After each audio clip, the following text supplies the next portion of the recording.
katere objave na Instagramu danes delujejo.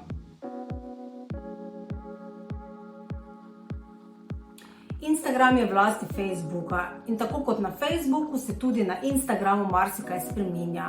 In prav tako velike spremembe smo bili deležni v preteklih 2-3 letih, kjer tudi dobivamo vedno nove načine objavljanja in se to tudi z meseci, leti tudi spreminja. Se pravi, kar je mogoče delovalo na Instagramu pred 3-4 leti, ne deluje danes več. Zato vam danes zaupam najprej sploh, kaj lahko objavljate, in na koncu tiste objave, ki vam jih priporočam, da jih čim več objavljate.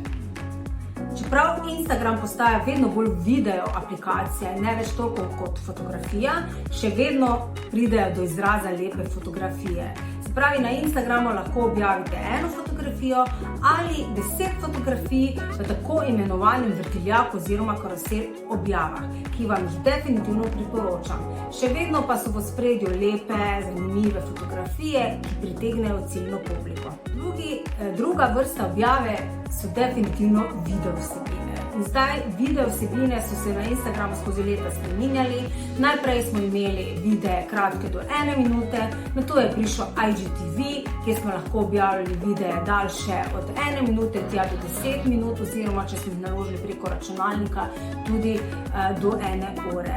Z lanskim letom pa smo dobili samo IG video, se pravi, nimamo več IGTV-ja, se pravi, še vedno lahko zdaj nalagamo vsebine, ki so dolge od, rečemo, par sekund do 1 ure. Prav tako lahko objavljamo tudi v živo. Včasih smo se lahko javili le do 1 ure, zdaj po novem pa lahko se v živo javimo in se pogovarjamo z našimi sledilci tudi do 4 ure. Potem so najnovejše objave in to so Reelsi, ki pa jih žal v Sloveniji nimamo na voljo tako, kot bi si želeli.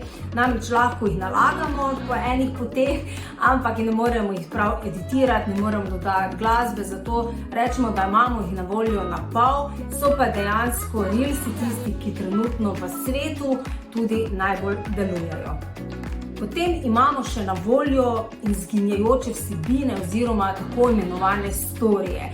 Pravi, to so tisti krogci na zgoraj vašega Instagrama, kjer v bistvu lahko objavljamo direktno, kaj se dogaja v podjetju, tudi lahko kaj promoviramo. Bistvo tega je, da pokažete tudi ozadje, lahko pa objavljate videe do 15 sekund dolge ali kratke fotografije. Ker storiji po 24 urah zginejo in če ne bi želeli, da vaša mogoče grafika, ki ste oblikovali, ali pa kakšen zanimivi dogodek, pa želite, da ostane na samem Instagramu, lahko jih shranite pod highlightsi. To so pa tisti krogci pod opisom profila, kjer lahko potem si vaši sledilci te storije, ki ne želite, da se zbrišejo, tudi pogledajo kasneje. Pa imamo še eno možnost, ki jo zelo malo podjetnikov uporabljajo. To so gajci oziroma vodiči, kjer lahko v takšne skupine, v kakšne e-vodiče dodate produkte, lokacije, različne objave.